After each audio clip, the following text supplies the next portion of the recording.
I feel I must make another video to complement the video I've made replying to the video God and the problem of evil. And it's not because I feel sorry, don't get me wrong, I don't feel sorry at all. It is that since few days I am compelled to make that video, so the timing is proper now that I spoke about psychopaths. I didn't write anything down like the previous video. I'm just speaking from my mind, my heart, my knowledge, my research. Something that you need to understand very well about psychopaths. And if you never came across one, you're very lucky. But because there are many out there. But for those who know psychopath, they know that what I'm about to tell you is the truth about them. And psychopaths are not most of them are not serial killers. What you saw from Hollywood is just a grotesque description of what a psychopath is. And they cannot use the fact that they suffered in childhood to excuse who they are, because there are the people who did go through a lot in their childhood and they did not become a psychopath for that. That is what happened to somebody who became a psychopath, male or female, but most of them are male. 75% of them are male. What happened is that when they were young, they reacted to abuse. And again, I don't want you to get your Kleenex for them, because they are not the only one who did suffer in their childhood. I want to make this extremely clear. It's not because you suffered when you were a child, extremely suffered when you were a child, that you automatically are becoming a psychopath. So don't get your Kleenex, don't have tears for psychopaths. I'm just explaining what happened. And by the way, I was trained as a psychologist, so I really know what I'm talking about. Don't underestimate what I'm saying here. And this is not an invitation to act as a psychologist, because I left my profession. I willingly left my profession back in 2000.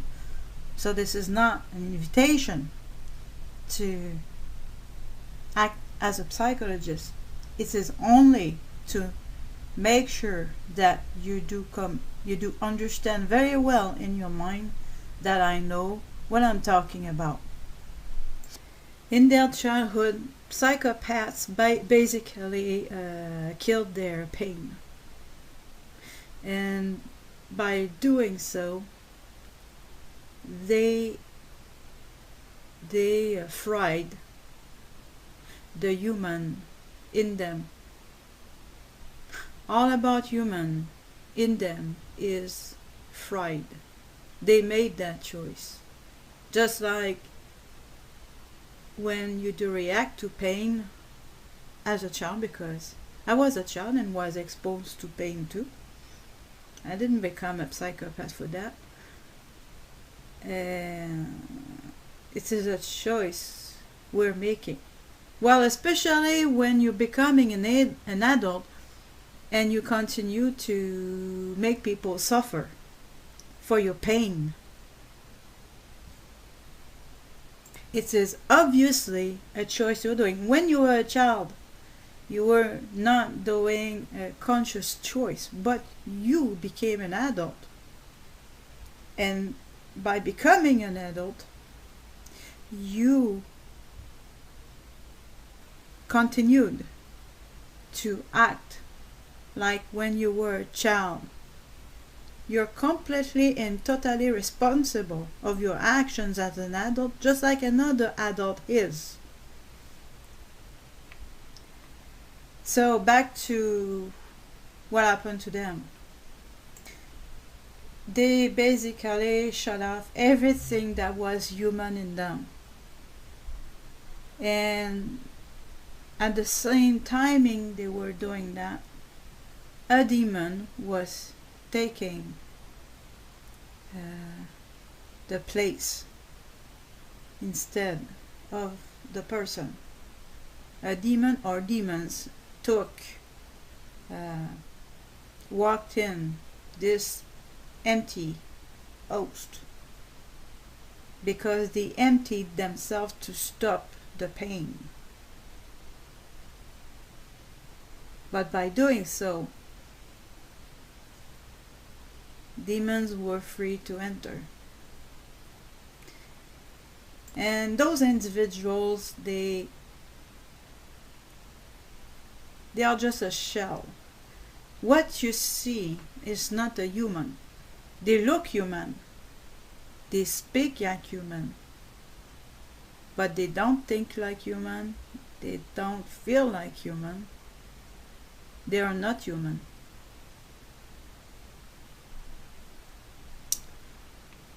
I don't want you to make the mistake of deresponsabilizing them.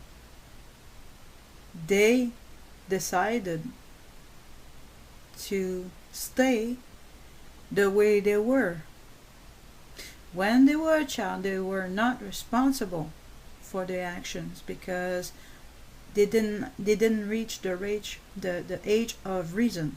But once they reach, just like everybody else, the age of reason, they became responsible for their actions.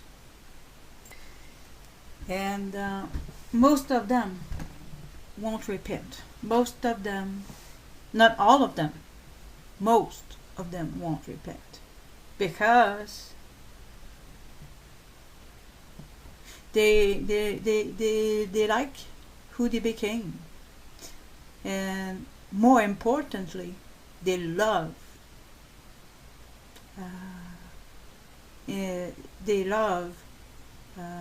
imposing pain on others to alleviate their own pain. They love doing that. They really love. That's the way they decided to alleviate the pain they have, is to destroy others. And the reason why I don't want you to have any pity for them is because for a psychopath, what they like to do is to drive people either insane or to commit suicide. They love doing that. For them, it is to drive somebody to commit suicide. It is the highest accomplishment they are doing. They are extremely proud of themselves, and they are filled with such glee when they are driving a person better than themselves to commit suicide. We're talking about monsters here. They are demon possessed.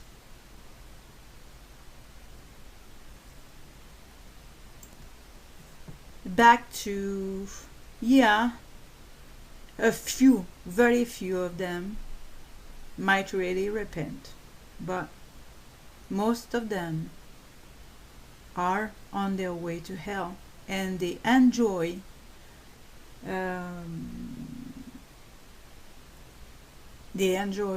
life. They enjoy inflicting pain on the vulnerable, because one time in their past they were vulnerable and somebody, most likely an adult, imposed pain to them, and they decided to become monsters themselves by shutting down everything human inside them. So what you have is not a human. They only appear human,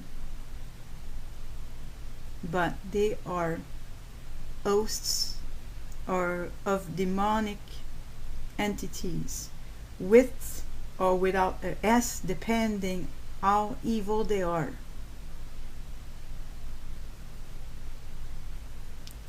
Don't pity them, pity their victims, and think about those people who were being victims throughout their lives without becoming a psychopath, and they did encounter a psychopath to top all the S that went on in their lives before having an ounce of empathy towards a psychopath. Because if you do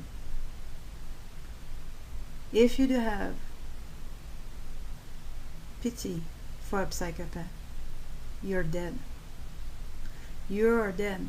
They want you dead. They want you destroyed. They want you to go insane. They want your destruction, and they want you to commit suicide. So don't pity a psychopath. Thanks for listening. I forgot to add the way they